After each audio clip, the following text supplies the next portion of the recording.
여러분 안녕하십니까? 합격단 부동산 공법 중에 건축법 2 이제 두 순환 돌아가요. 마침 여름 방학이 끝나고 여러모로 힘들 텐데 그래도 우리는 할 수 있다는 요 자신감 그 다음에 남은 기간 집중력을 가지고 가봅니다. 이렇게 하고 이걸 복습을 꼭 한번 해봐야 되는데 건축선 관련된 문제입니다. 건축선은 요새 출제를 잘 안 하는데 기본적으로 조금 해 놓으셔야 돼요.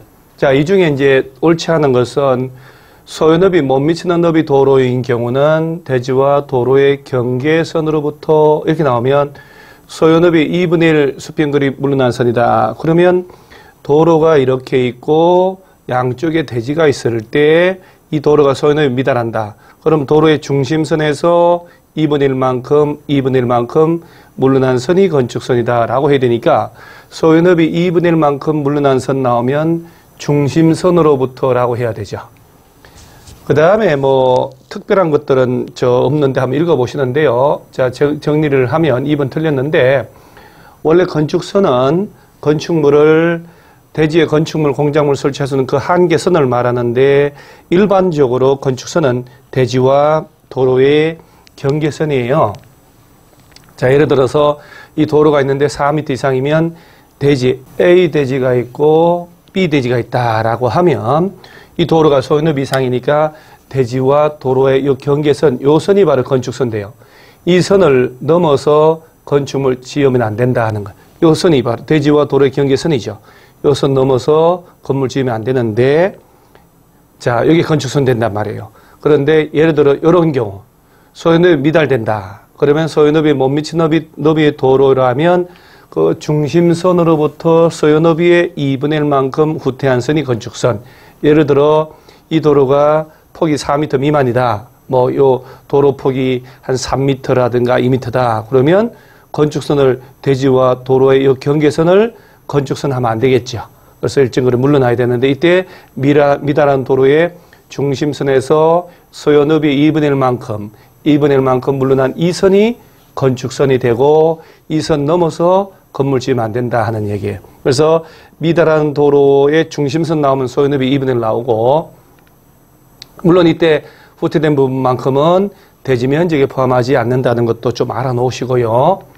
그 다음에 도로 반대쪽에 경사지, 하천, 철도, 선로부지 이런 것들이 있다면 그 경사지 등이 있는 쪽 도로 경계선에서 소요너비에 해당하는 수평거리 물러난 선이 건축선.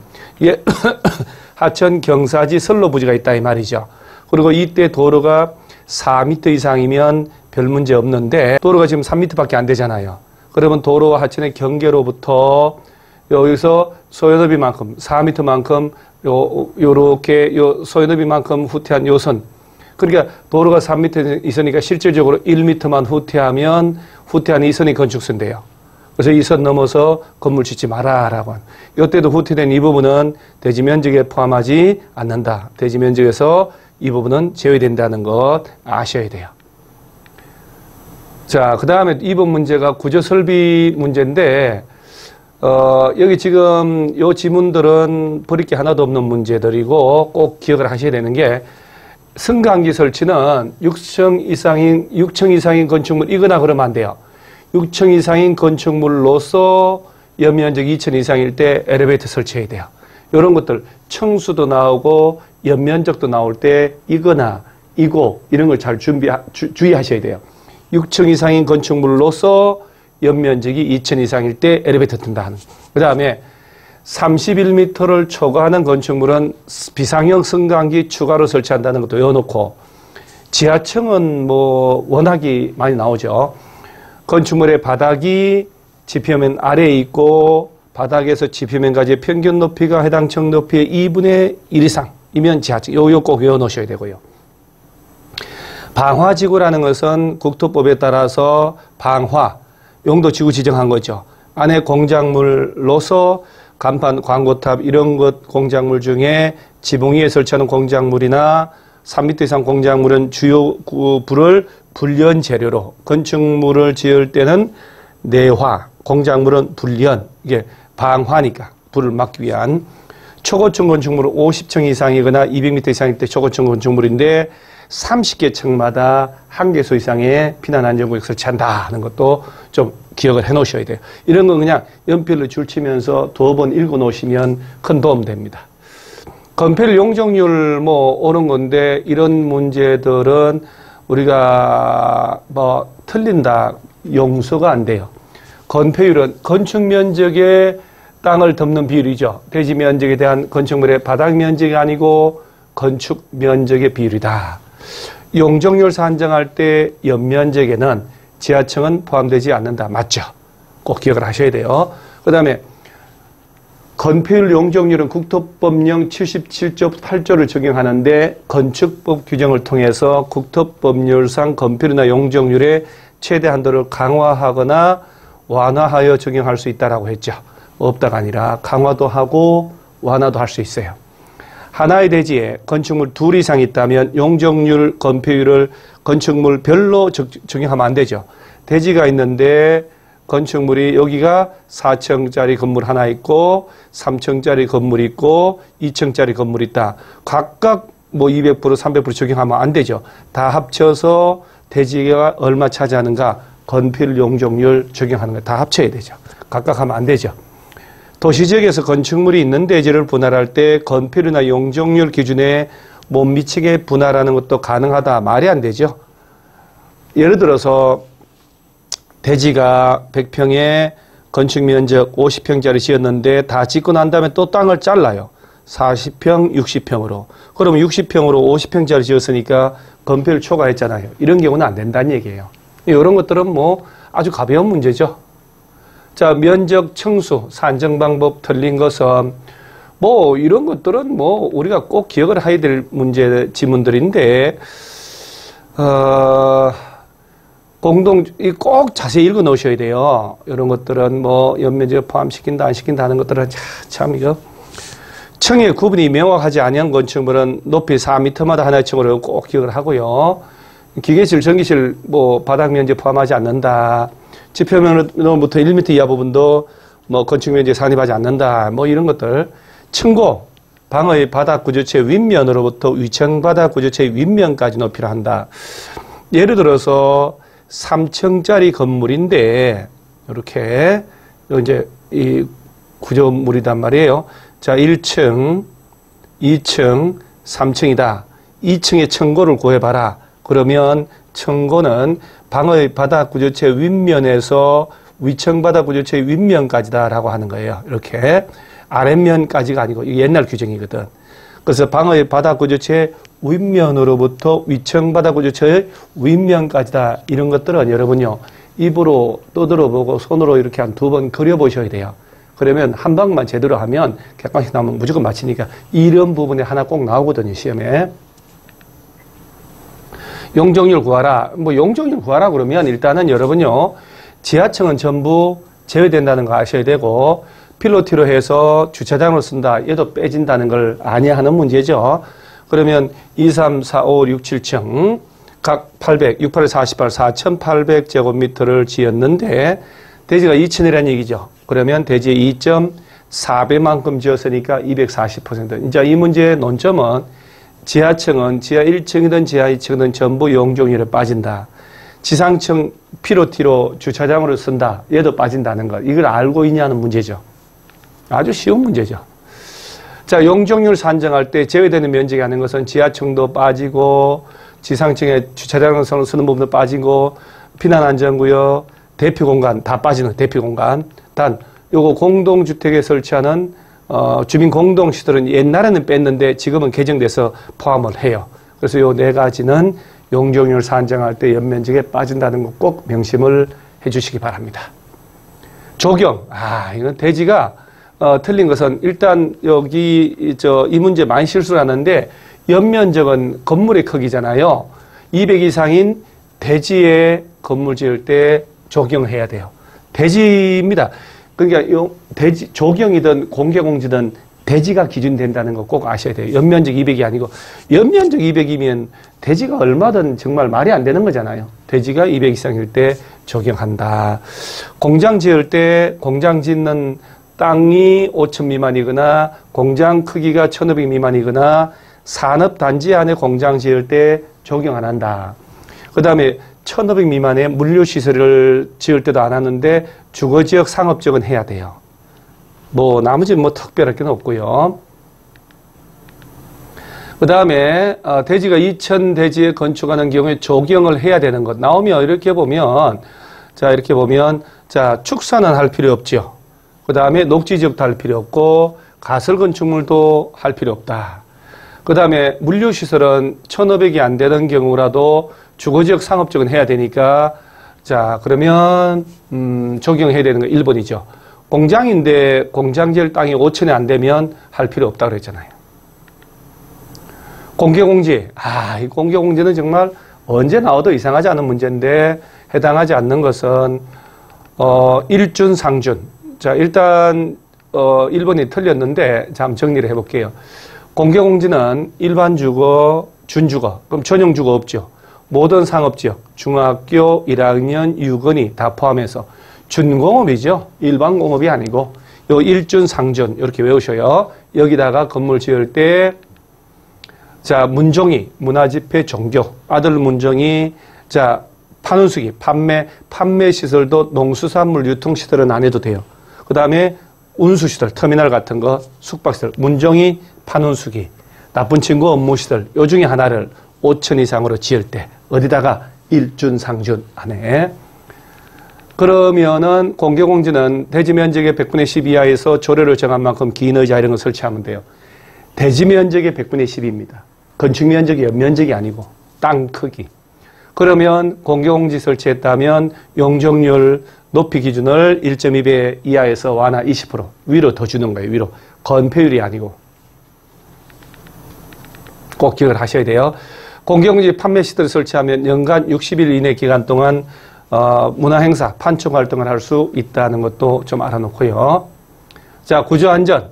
구조안전 확인 서류 제출한다. 해당하지 않는 것은 뭐 청수 2층 이상일 때 처마 높이 10m, 9m 이상일 때 높이가 10m, 연면적 뭐 기둥 사이 뭐 이렇게 나옵니다만은 일단 10m 이상인데 이제 보실게요. 청수가 2층 이상인 건물 짓거나 목구조 건물은 3층, 연면적 200 이상, 목구조 500 이상, 높이 13, 처마 높이 9m 이상 건물 짓거나 둥기둥기 10m, 기둥 사이 10m 이상. 그 다음 저 밑에 단독, 공동, 요런 거 지을 때는 착공 신고할 때 구조안전 확인 서류 제출합니다. 그래서 구조안전 요것도 나올 때가 됐어요. 2층 이상, 처마 높이 9, 높이, 뭐 이렇게 연면적 200, 뭐 이렇게 뭐 이런 것들은 뭐 쉬운 문제죠, 사실은. 이렇게 꼭 확인을 한번 해 두시기 바랍니다. 다음은 건축물의 면적 등의 산정 방법 틀린 거. 이제 이 부분은 뭐 우리가 거의 뭐 나온다고 봐야 되니까, 지하주차장의 경사로의 면적은 건축 면적에 산입하지 않는다라고 해요. 여러분들 건축 면적에 산입하지 않는다. 산입을 할 것 같으면 아예 법조문에 두지 않겠죠.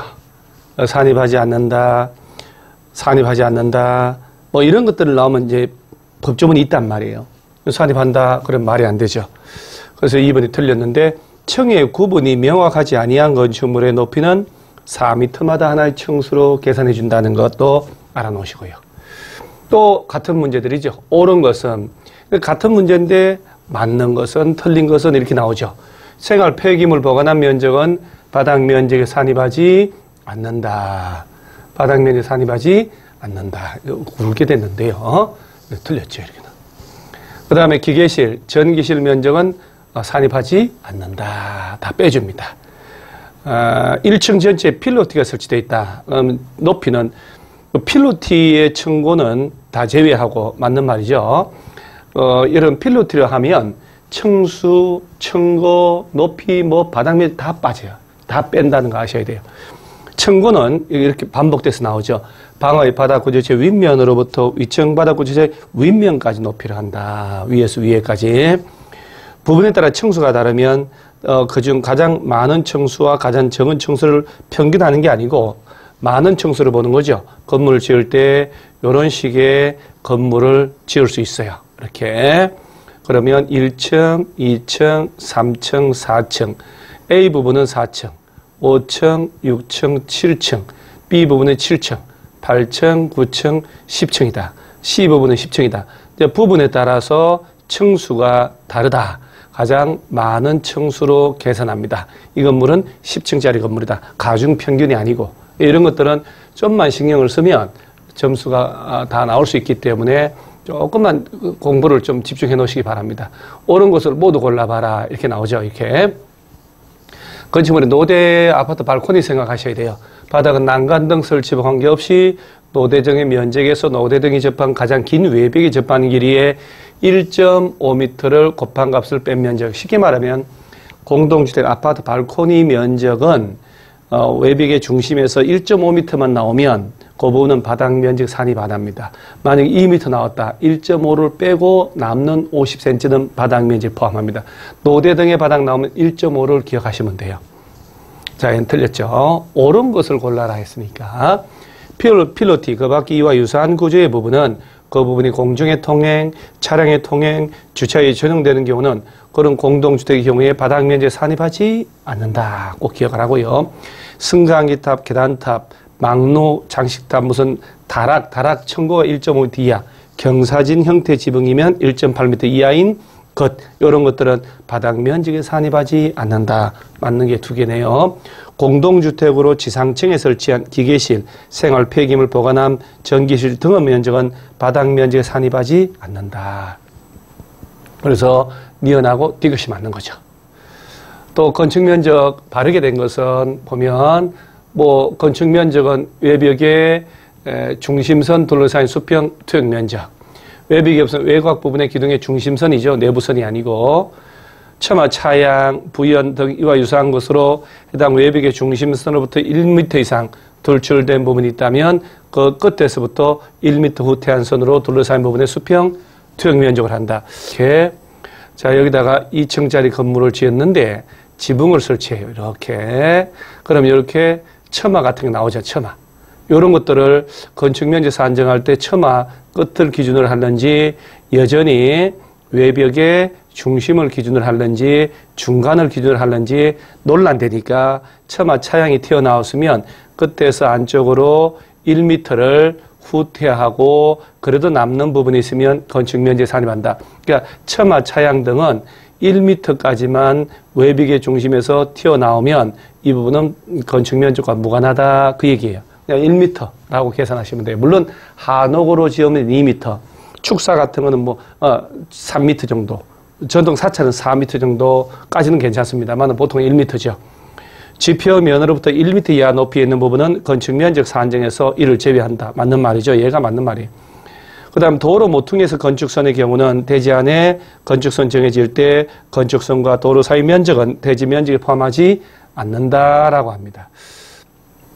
예를 들어서 우리가 건축선 들어갈 때 얘기하는 거죠.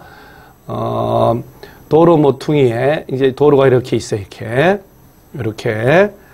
자, 여기 지금 이 도로가 폭이 5m고 이 도로가 폭이 6m다라고 하면 여기에 대지가 있을 때 자, 건축선 제한을 받는단 말이죠. 그러면 이제 요 교차점에서 대지 안쪽으로 일정 거리 들어간 요 두 점을 연결한 선이 건축선 돼요. 요 선 넘어서 건물 짓지 마라. 그럼 건축선이 요렇게 되는 거죠. 요 부분은 대지 면적에 포함하지 않는다. 요 부분들 마찬가지 이렇게. 이제 자동차 소통의 원활을 기하려고. 그리고 도로 모퉁이 안에 건축선 정해졌다. 대지 면적에 포함하지 않는다만 알아놓으면 됩니다. 15번은 용적률을 산정할 때 제외되는 부분이 아닌 것은 이 부분들은 주민 공동 이용시설, 요 공동시설 면적은 정답인데 지하층, 지상층의 주차장 부분, 피난안전구역, 대피공간 이런 건 전부 빼준다는 것도 좀 알아놓으시고요.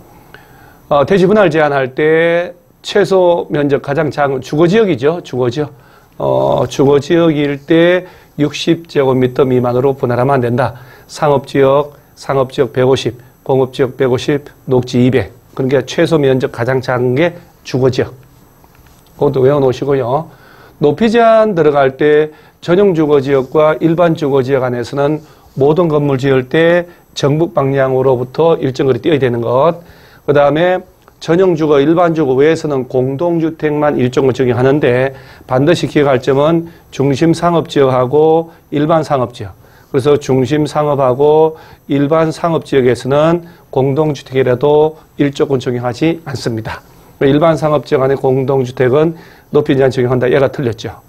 그 다음에 2층 이하로서 8m 이하 건축물은 조례가 정한 바에 따라 일조권 아예 배제할 수도 있다는 거. 나머지는 뭐 참고를 한번 보시는 거고요. 여러분 공동주택 지을 때 중1 제외, 중심 상업지역, 일반 상업지역은 제외돼요. 그래서 중심 상업이나 일반 상업의 용적률이 1,500, 1,300인데 일조권 때문에 용적률 다 못 써먹잖아요.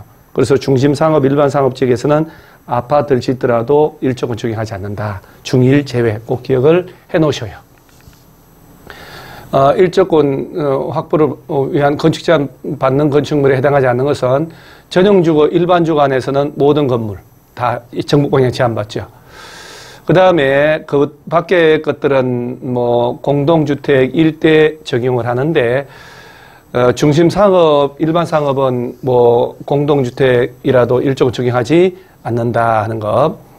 그 다음에 뭐 공동주택, 그 전용 일반 모든 건물인데 사실 이것도 논리적으로 좀 문제가 제가 보니까 자연녹지에 연립은 가능하죠. 아파트는 안 되고 전용 주거 지역하고 일반 주거 지역은 전용이 1정, 2정, 일반은 1정, 2정, 3정이잖아요. 안에서는 모든 건물 지을 수 있는 모든 건물은 정북 방향으로의 인접대지로부터 일정 거리 띄어서 적용한다. 건물 짓는다는 거 적용받는다는 거. 전용 주거, 일반 주거는 어떤 건물 짓더라도 일정은 받는다. 전용 주거, 일반 주거 지역 외에서는 공동주택만 일조권 적용한다. 공동주택.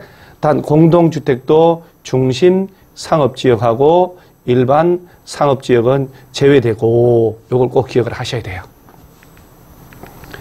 그 다음에 특별건축구역인데 뭐 요거는 뭐 가끔 나오죠. 가끔 국토교통부 장관, 시도지사가 지정하는데 그 특별건축구역 지정이 경제자유구역, 도시개발구역, 정비구역, 뭐 택지개발하고 국가가 국제행사를 한다. 시도지사는 뭐 지자체가 국제행사를 개최한다. 이런 것이죠. 계좌접보, 개발제한구역, 자연공원, 접도구역, 보전산지는 지정하면 안 된다는 것. 따라서 옳지 않은 건 1번이죠. 지정할 수가 있죠. 나머지는 뭐 특별건축구역 제도가 가장 큰 효과 있는 게 이제 건폐율 용적률, 높이 제한 일조권 이런 거 있죠.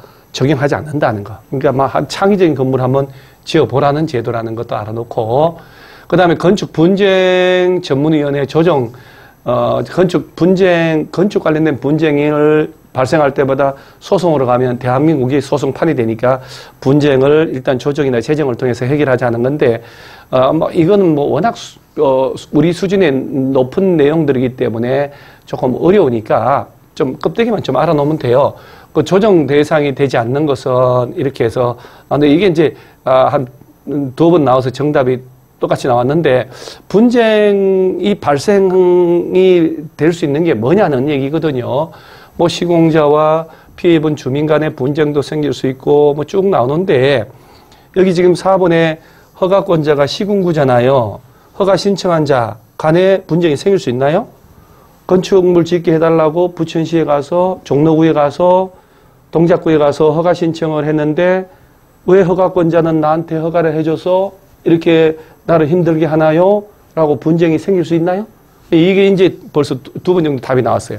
허가권자와 허가 신청한 사람, 허가권자와 인근 주민. 허가권자는 적법하게 허가 신청하면 해줄 의무만 있는 거기 때문에 분쟁의 발생이 원인이 될 수가 없는 거예요. 그래서 뭐 건물주의 건축주하고 주민 간의 분쟁, 뭐 설계자, 감리자, 공사 시공자 간의 분쟁 막 생길 수 있지만 허가권자하고는 분쟁이 생길 수가 없는 거예요. 여기 이제 답이었거든요. 두 번 정도. 이런 것들을 한번 참고로 봐 놓는 거예요. 그래서 이런 돌출적인 것도 한번 봐놓고 건축법을 여기서 이제 한번 정리를 전체를 한번 해 보셔야 돼요. 일곱 문제 나오는데 한 4개, 5개 정도 맞히는 걸로 한번 결심을 하시고요. 승자가 쓰는 말은 다시 한번 해보자. 패자가 즐겨 쓰는 말은 해봐야 배울 수 없다.